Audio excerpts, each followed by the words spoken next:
Peace FM 104.3. Utumi Take. Yeah.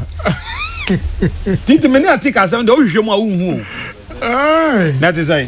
Nyamiado. Pacho ma minti. Bibia aboko. Na anope yede nchia kese e de magana fo nyina kan mo amutie u program yi. Ansa me sha ase no ochina 31st January. Ubeka ya afi etwe mu no. Exactly 31st. And I by election. Ayawaso West Wagon constituency. Ubeka ya. Na sa abatuo no nyeme bi sisi ye. Ya abatuo mu wo memu a anko yie. Na Ubeka say it was a dent on our political history as a country, especially our fourth Republican constitution ayedi jume. Is that the only dent in by elections that it's a dent simply because the state institution was used on the citizens of this country. Okay.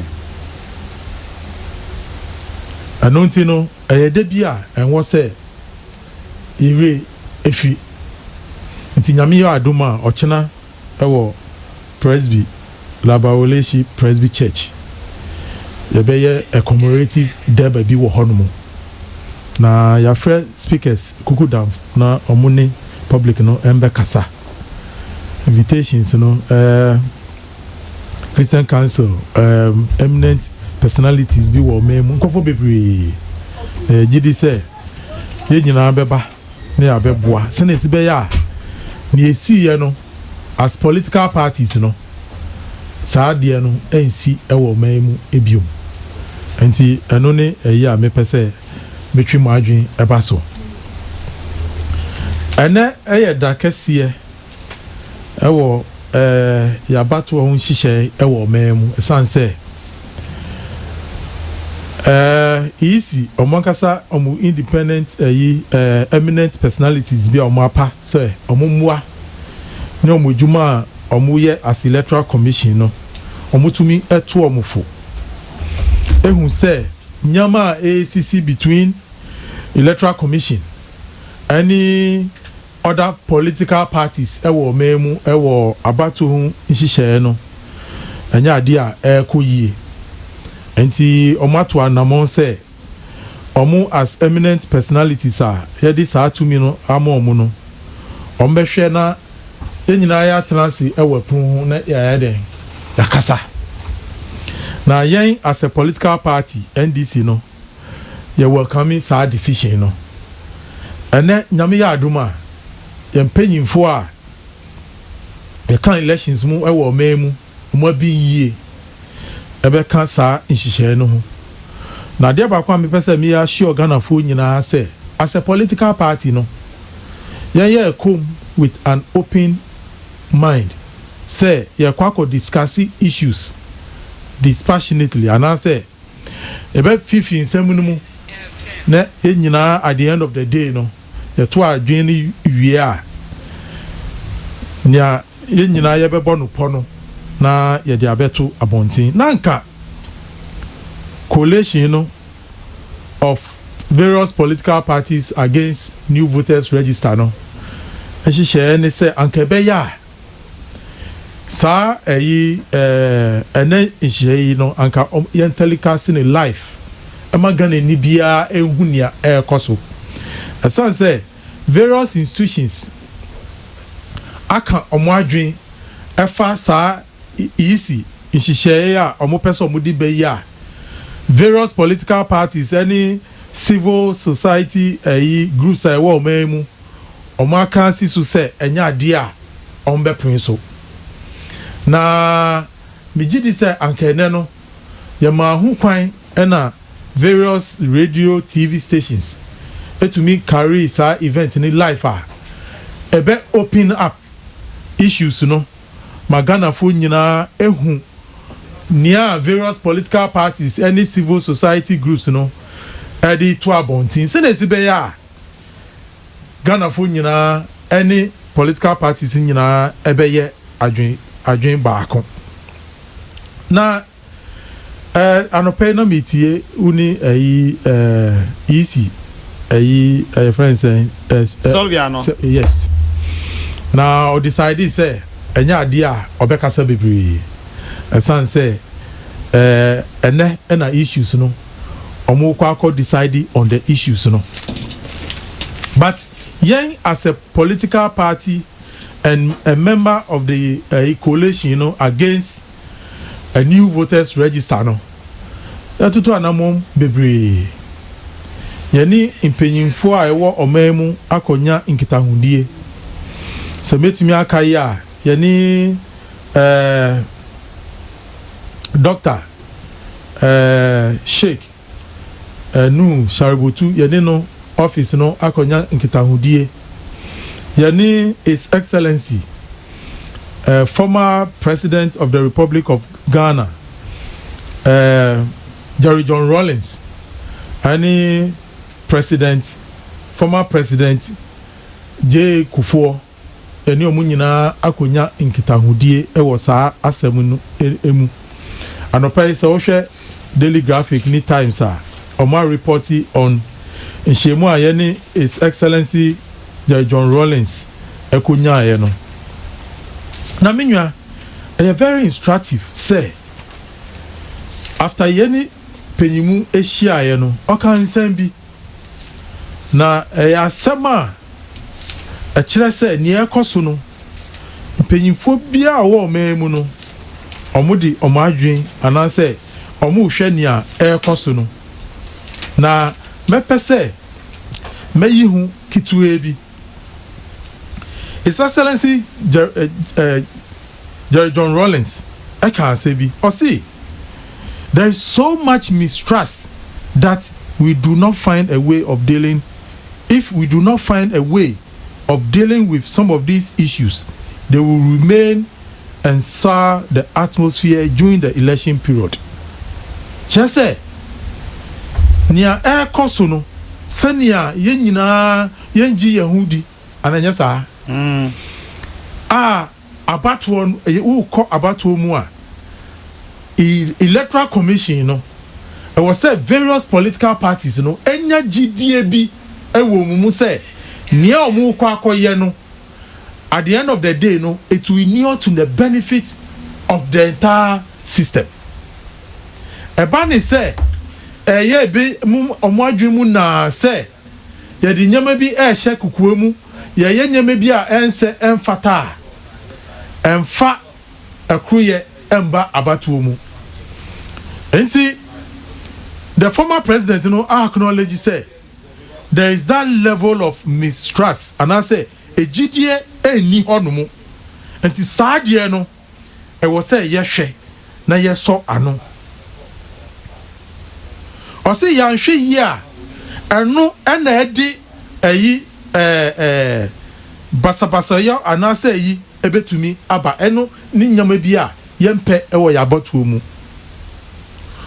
Osasu kan say ba unimade ya mengonwa pa minwa meti o every da ben na change of register de basabasa e ba Ghana manyusim minwa eya ye susu nyama bi hu a nia ye hu no ewo amanoni countries around us ye hu no maye susu say eye bibia ewo chire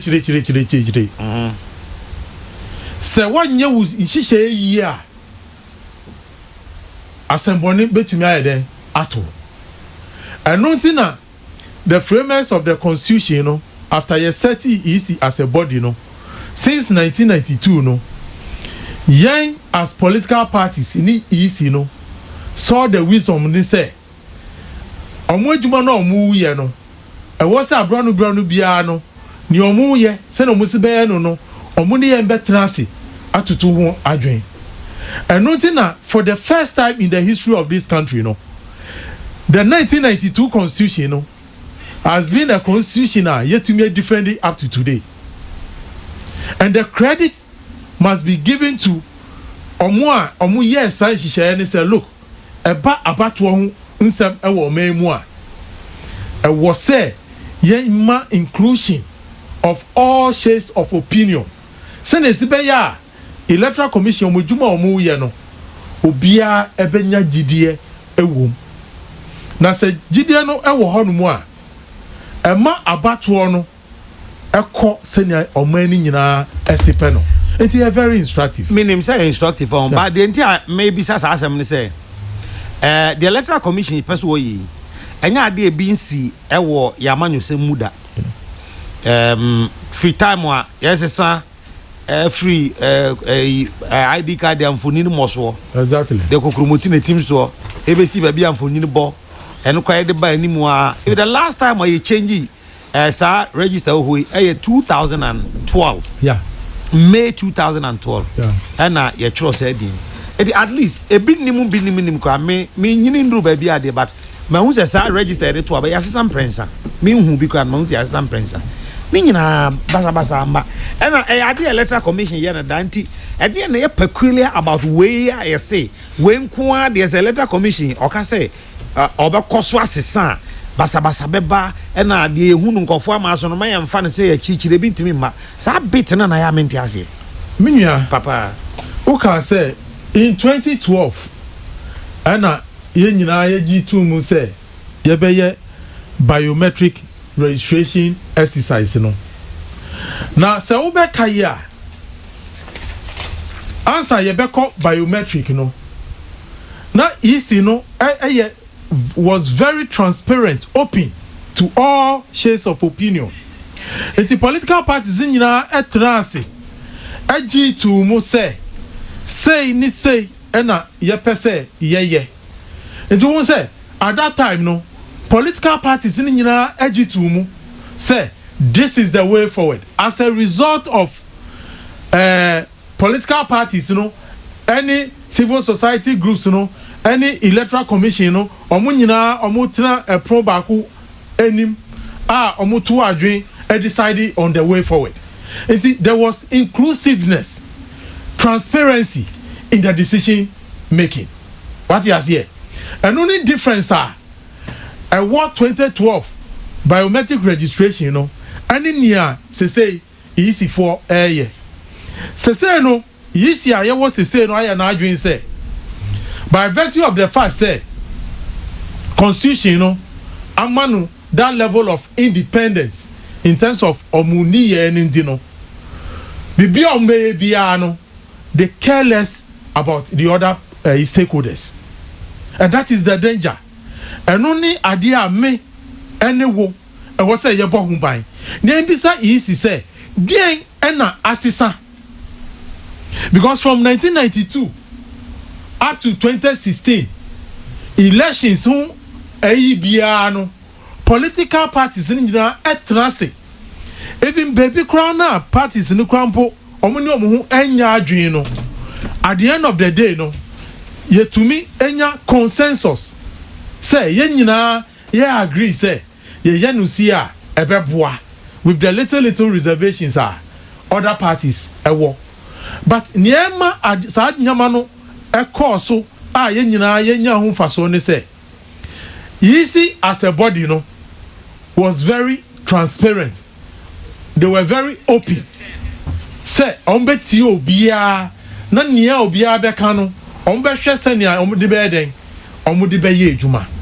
And that is the difference. And noti ana ishisha we are easy ye no edi insem bebrebe yi aba wa hwe say eminent personalities omo decide say omo ni parties ni nyina ebeba together na ni ato sin no omo etumi ayeden a rectify say na sibe ya that level of consensus ye de be ye adwuma na omo ka asem ni wi a yisi afom echi a start announce omo shadows omo bibia when nyina kire say the current EC is not ready for dialogue. But Yadanyankupasi say political parties and take entrenched position about this meeting. But Omunyina decided say and the meeting on Beko. na near besi bia no at the end of the day no ye di betudwa eno ti na near see in 2012 any 20 year ye hu no so aso ewom and I said there are some differences it's an only problem no enti your former president ono so akere na adwen eno His Excellency John Jacob Akufo ono so akere na adwen omo nyina omo say yen hwe say consensus building yen hwe say there will be dialogue on the issue various parties you know and take entrenched positions enti no nyomaka no yeso yafa no wa asopem enu nti na enne political parties no ye nyina ye kose ye betie na EC4 ba beka na enra nsem bi omu kika ne de bigidi se enne no ye kwa enye sansem ena omu kwa akoka sesai se omo ye omu hihye dada na hihye na omu aye no ena omu ba beka kire ye enye sa na ye ejuma no ba ohu ze electoral commission no na ye mra no yeah emra no mu no owo ho kwan se abato ho bra bia obo sa but sa debate me say beginning of January be sa bra me mo atena here have engaged you guys from both sides of the political divide Metie NDC Metie MPP those who are arguing for new register Metie those against new register Metie but as a more position here against the new register no you seem to suggest say EC no anye the momo penna it means the EC is not listening and that is exactly what you've done this morning. It's because of their posture. What you has here no say EC4 from the beginning process after process event after event omu meeting political parties you know any omu etutu adwen ewo ho a ojidi say ebedu bebi ayedu yi anka yendu bebi ayedu yi but they decided say they will shroud some of the issues you know in secrecy. What you has here say issues be wo hono a political parties you know ebeti no Martin won frame but that has not been the position of EC from immemorial. What you has here from the beginning ni nyina no nhihye bia ombeye bia no omuni political parties no eden etrase esusu enti ni aye kan say you feel say the integrity of our elections you know is at stake and as political parties as stakeholders many wo yen ye court to abano it is our duty.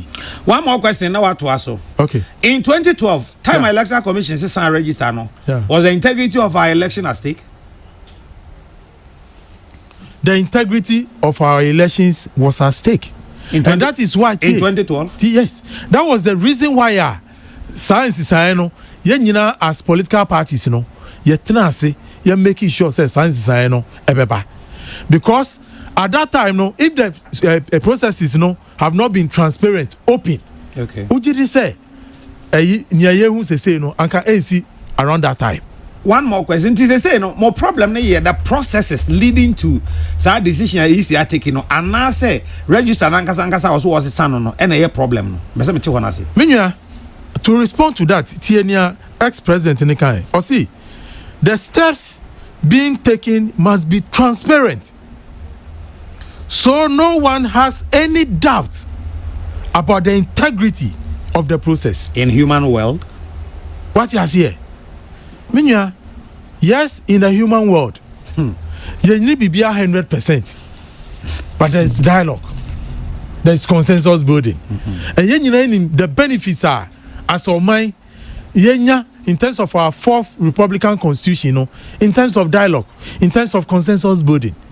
So why do we want to breach a processor enhancing your democratic processes you know the better no why do you want to truncate that thing now then and answer Martin and no question what say you nyina bisa ho mama go bisa ya bia na This FM 104.3 Would you mean